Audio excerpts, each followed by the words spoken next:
Hello, welcome to another episode of the Quantum Bridge. Um, We just had a lovely guest. It'd be a hmm, while before a guy called Dave and his sort of book series and life that we were talking about hits the screen. But it did make me sort of open to this whole area and concept of what is the next phase energetically, what's going to unravel for us, where do we find ourselves? Are a lot of us on the same page? Are we all on a very singular journey now? And it will just play out that way. But anyway, before I do delve into the worlds of depth of psyche like that, Gary, how are you, mate? And have you got anything particular you'd like to have a quick chat about? I'm good, thank you, mate. We've got a nice sunny day, which is making me sweat. But apart from that, it's all good. I can't complain about sunshine in England. It's few and far between. No, I like what you're saying. I think we don't often cover some of these things because they can have that negative kind of feeling around Connotation. them. Yeah, yeah, that's it. Yeah, whether it's dark agendas, if you want to call them that. But I believe agendas, they serve a purpose. I think maybe that's what we're getting at, that they're just events and things, and then it's up to us how we respond to them. That's how I look at it. So, Or don't respond. Yeah, it's a type of spiritual oh nudging, it yes, seems. I'm gradually moving into the space of detachment Yeah. as Yeah. observer. Um, but yeah, as we say, these are different phases. I suppose people go through where you're right in the battle, head on. And I just look at them as things you do. You potentially work through. That's how I look at it.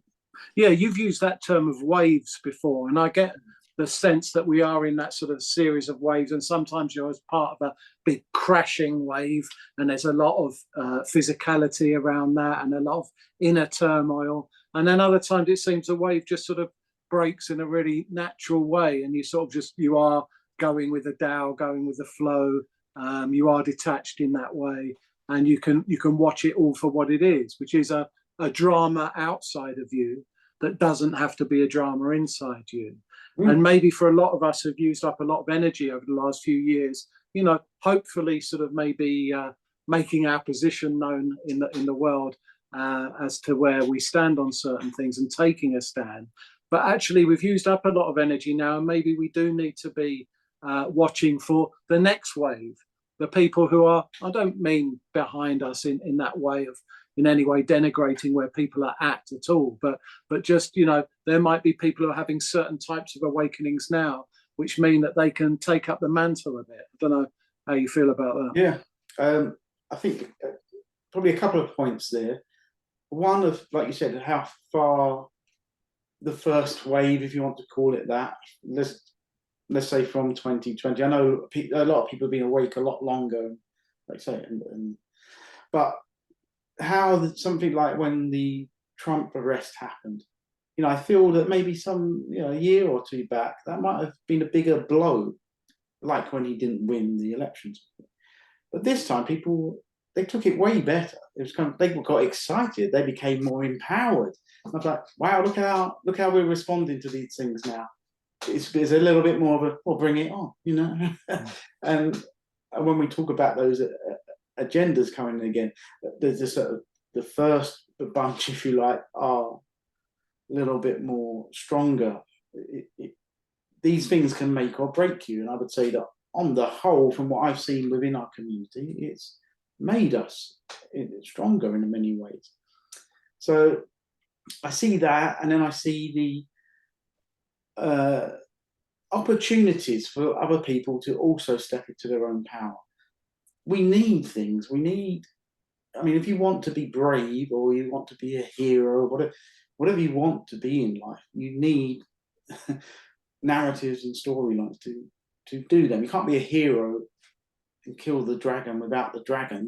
It's you need to something to be heroic about, and there's storylines that you can jump onto and save the day if you like. Whatever you want to do, but there has to be those opportunities there. And I think here is another opportunity where people can say, you know what, last time maybe I sort of wilted a bit, and I wish I played it different. So it's like, well, here you go. See how you get on this time. If you feel the same. Yeah, I like the idea of a sort of, it is a rerun of sorts. You have your moment again, and also that people are not sort of caught unaware this time, or thinking this may just melt away very quickly or whatever. And of course, we're not saying and naming really what we're talking about at the moment, because we both feel that the power of intention, the power of words, the power of sound, this is all a type of magic, part of manifestation. I don't want to talk about why that might be physically, but certainly with the name the quantum bridge, if we're looking at quantum physics, for example, we're looking maybe at chaos maths, string theory, all these other areas that actually sort of the traditional mechanism has been looking at for a relatively short amount of time, really, but that within the hidden, the occult world, and the spiritual world. Again, I won't go down the dynamics beyond just calling it spirituality, but I do get this sense that what is being revealed now is that power that is beyond name and form, and this energy really. But again, energy is the wrong word. But there is this sort of movement that seems to be permeating everything, and I think you can catch that in different aspects, and it depends how that resonates at that timing with you, in the sense that you might just get angry about things and take a lot of action this time, be very vocal and so on. You may actually find that there's an incredible serenity or peace that comes from any external turmoil this time, and it does make me think. I just can't help but feel, more than think, and hopefully you find some resonance for this too, mate, and anybody listening does as well, that this is just meant to unfold as it is unfolding, and that you can just take a position within that unfolding, but you don't need to necessarily take too much overt action. There might be a lot going on inside, but I do feel that, like I say, for myself anyway, someone might say, well, he's just sitting there, and it's like, oh, no, there's a battle, a war going on inside, I don't quite understand all that, whether we say these are whatever external forces coming in, or where these emotions and stuff's coming from, but certainly for me, there's always that battle going on inside. That is where I see it, and then I see that it's a reflection outside. So as I overcome those internal battles, my life becomes more peaceful, and it's looking for those triggers. Why is that making me angry? Or why am I reacting in that way? And then going to that point of, well, I won't allow those external forces to have that reaction on me and upset my day. They don't have that control over me. That's more the position I go to now. Before it was very much a physical action, and I think I've moved through that into more of a, what do we ever want to call it, internal, energetic, just they're not part of my acknowledgement or anything. It disempower them, and gradually, hopefully, just melt away. Leave the bully shouting into the wind, say, come back, can't hear you. Sorry. But like I say, there's different phases that people work through. And I think it's also quite an incredible and lovely thing that there are that. So there are people who now will stand up against what is perceived injustices in the world for them, and there'll be people who look back at that and think, well, I did that, and I don't feel to do it this time, or maybe they do again. And none of this is wrong or right. But I do think that there will be that group who realise that actually all of this external machination is a reflection of an internal state. and the real place that you make the change that you want to see in the world is by tackling your own demons, and not those that are quote unquote presented to you outside. And I'm not saying that that's easy, and it's not meant to be.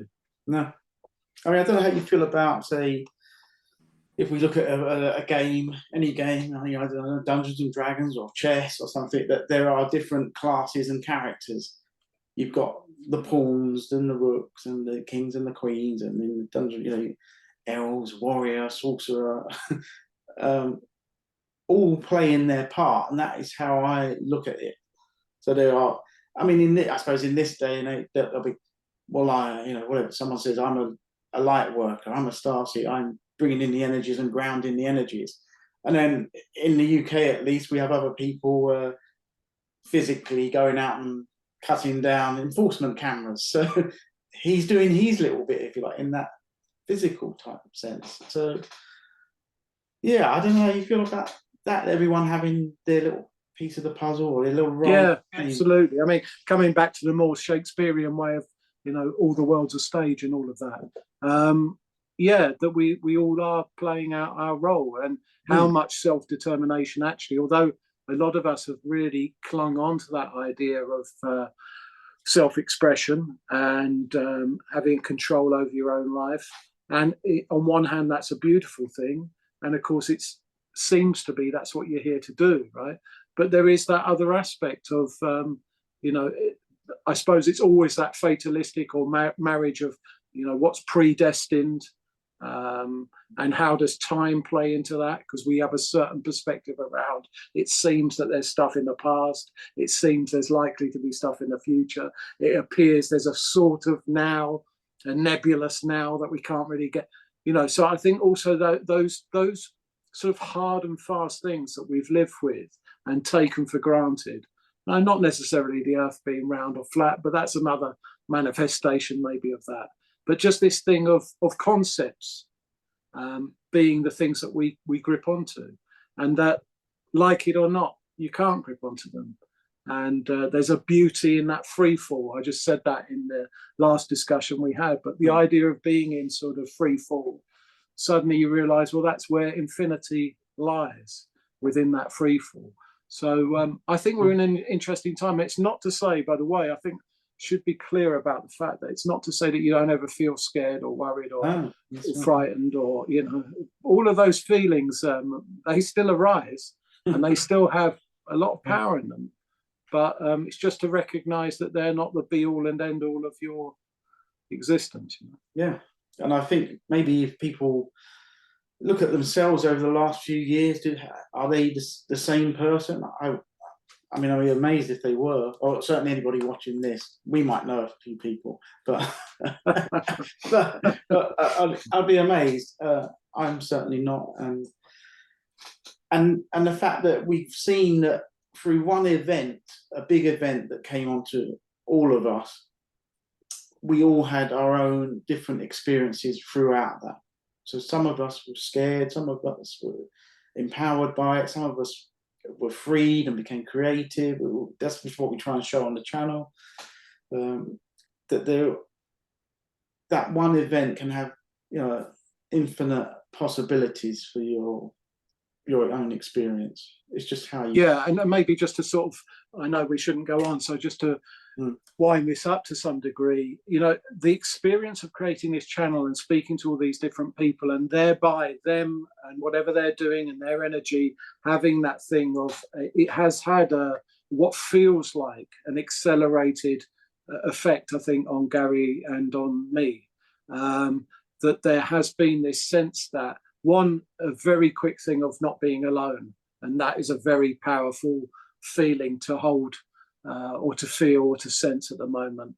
And the other thing of just the amazingness actually of other beings, whether they be animals or humans or whatever, but that there is just, there's a lot going on, and we're only scratching the surface, I think, of what the future potentiality is. And I quite like the fact that with the Kung Fu guys, for example, that we've been speaking to, their journey, I'm looking at that morph and change, and I'm looking at the fact they came back and spoke to us about sort of different areas that are beyond the physical side for example, of Kung Fu or the martial arts. And this thing of going internally, it just seems that there's a ripeness in the world for that. I tend to be hugely optimistic about, quote unquote, the future. And maybe I just want to end on something like that, you know, it's got to play out. The whole thing has to play out. And really, all that we can really do is take a position within that, maybe. But ultimately, how much we can affect how this all plays out, I'm not so sure. I don't know how you feel about that, and sort of wrapping things up on that type of note, mate. Like I said, I think a bit earlier on, I just see these events as opportunities with an ultimate aim of uniting as many people as possible. That's how maybe I'm just being optimistic and hopeful, but that is how I see it. That unfortunately with humans, sometimes we need tragedies or, you know, negative experiences to bring us back into ourselves and say, actually, what really does matter. And hopefully, as more events unfold, it will just bring more people on board. That's how I see it. Or across the bridge. Across the bridge, that's it.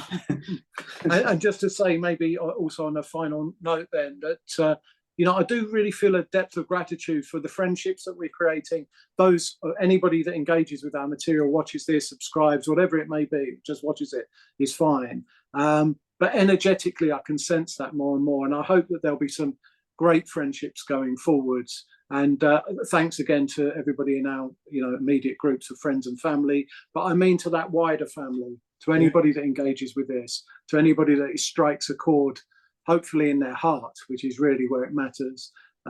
It means a lot to us, and it has meant a lot to us that we've had, you know, we've had such a good response actually in many ways to what we're doing. And we're a tiny part of that, but as a group, this is a massive thing. And it's rather lovely. Anyway, on that note, certainly from me, unless you want to say much more, that's it. See the guys next time, and there's plenty more coming from us, but we just thought we'd touch base again. Yeah, we've got plenty of, we're starting to ramp things up again with guests and stuff, so hopefully look forward to that. Yeah, exactly. Cheers, mate. Thank you. See you later. See you later.